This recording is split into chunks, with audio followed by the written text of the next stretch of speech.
Parang dun sa Santa Mesa lang din, ano. Ayan, pansinin po natin, no. Talagang mga panambak na lang yung nandiyan dyan sa may Astro. Burado na yung Astrotel. Binakura na nila ng kulay asul na rib type na yero.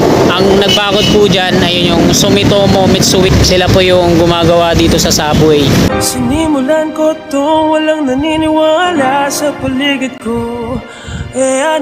Magandang hapon sa inyong lahat mga kasikap. Welcome po sa panibago na naman nating update dito sa Metro Manila Subway Project Contract Package 103. Ito po yung Anonas Station. Kasama po ito ng Campo Aguinaldo Station. At nandito tayo sa may footbridge sa may Anonas, LRT2 viaduct yung nandiyan dyan, tapos stasyon naman dito sa likod natin. Shoutout po sa lahat ng mga kasikap natin, Luzon, Visayas at Mindanao. Aurora Boulevard po ito. Ito yung eastbound. Westbound naman sa kabila yung matraffic. Stoplight, Anonas Street po yun. Yung pakanan, diretso patungong Santa Mesa. So, dito sa kaliwa natin, ayan yung Astrotel. Ayan, fully demolished na po yung Astrotel dyan. Tapos binakura na siya ng kulay asul na rib type na yero ng Sumitomo. Ayan. So dalawa to sila dito na magkatabi na building, yung Astro, Gibana.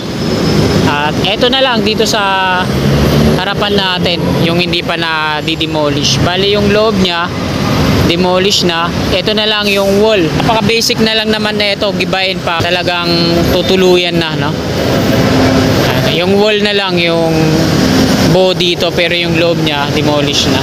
Ito yung station box ng Anonas Station mula dun sa may kanto sa may Astrotel hanggang dito yun mga kasikap. Sa may kanto naman dito sa kabila. Ayan, hanggang dito. So yung task as na yan hindi na magagalaw, no? So ayan po yung LRT to Anonas Station.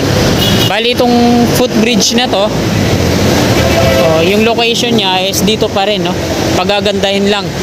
Magkakaroon siya ng elevator doon sa tawid. Dito din sa tawid magkakaroon ng elevator. Tapos dito mismo sa building na to, yung station box niya, no? Dito yung magiging pasukan at labasan ng mga pasahero. Tapos magkakaroon dito ng walkway patungo doon. At napakalapit lang mga kasikap ng subway Anonas Station sa LRT2 station naman ng to. LRT2 station ng Anonas. So dyan lang sa harapan natin.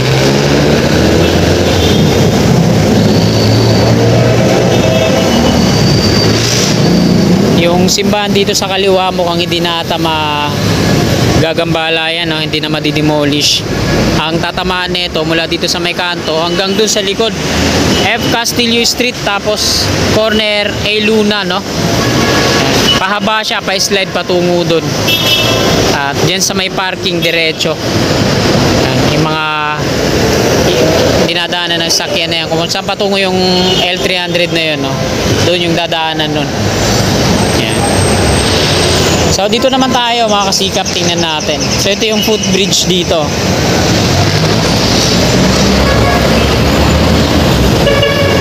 Ito yung LRT to Anonas Station, eastbound patungong Antipolo. Sa kabila naman yung westbound patungong Santa Mesa.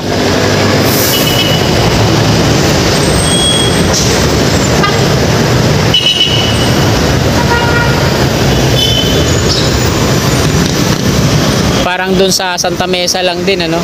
Ayan, pansinin po natin, no. Talagang mga panambak na lang yung nandiyan dyan sa may Astro. Burado na yung Astrotel. Binakura na nila ng kulay asul na rib type na yero. Ang nagbakod po dyan ay yung Sumitomo Mitsui. Sila po yung gumagawa dito sa subway. Ganon din dun sa Campo Aguinaldo. Ayan po yung latest na update natin ngayon. Araw po ngayon ng Lunes, ika-14 ng Oktubre, taong 2024.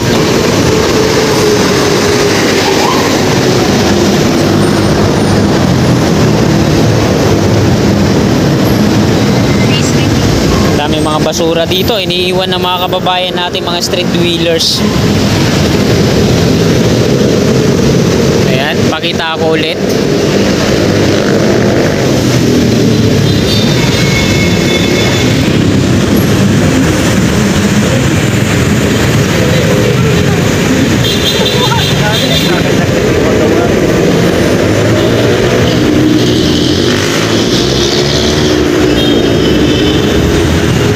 yung itsura niya mga kasigap. Yung building na to, tapos ayun yung Astro. Ayan yung magiging station box niya. At mula nga dyan mga kasigap, patungo doon sa likod sa may F Castillo Corner A Luna, pahaba to no? Ito yung magiging bungad niya patungo doon sa likod. So ito po yung itsura, yung plano, no? Ayan. Ito Aurora Boulevard to, tapos ito yung kulay dilaw na linings na to. Ayan yung station box niya patungo dun sa likod. Tapos ito yung picture naman dito, ito yung footbridge. So magkakaroon siya ng dalawang elevator dun sa dulo, tapos dito sa kinalalagyan ko. Yung task ask mukhang hindi na siya magagalaw. Diyan lang sa may parking banda sila mapapawasan. Tapos magkakaroon ng mga walkway dito sa harapan, sa gilid, no? Pag magpapalit-palit ng pag halimbawa galing dito sa subway patungo dun sa LR2 na station.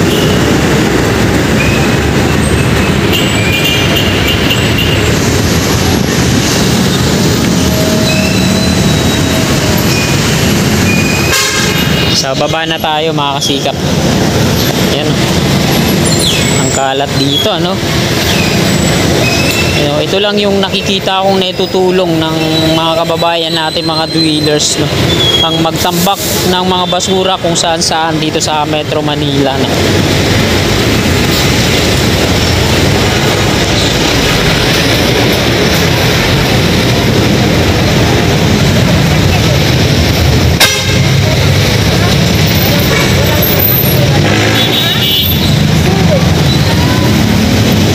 Harap lang po ito ng Showcase, Jollibee, 7-Eleven.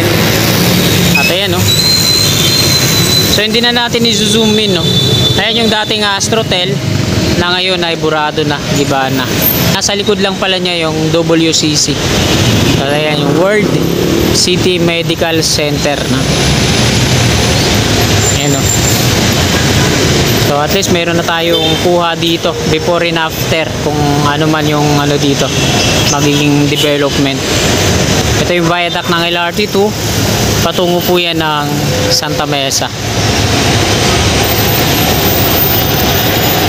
So nasa westbound tayo.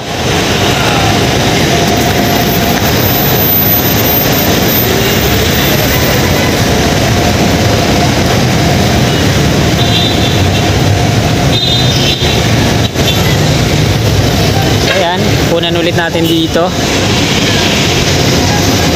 Sa pagpasensya na natin yung kuha ko medyo malabo.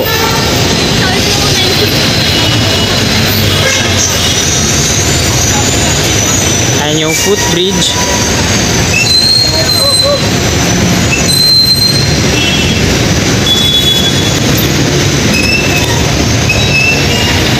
So dito tayo mag-e-end ng ating video sa may pag nakakanan tayo sa may stoplight.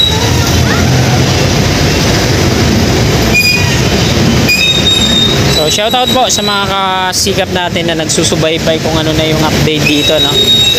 Ayan na po yung update.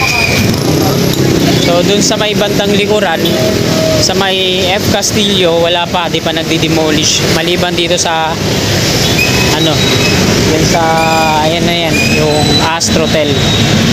So bago tayo mag-end, ayan, kunan ko po muna ulit.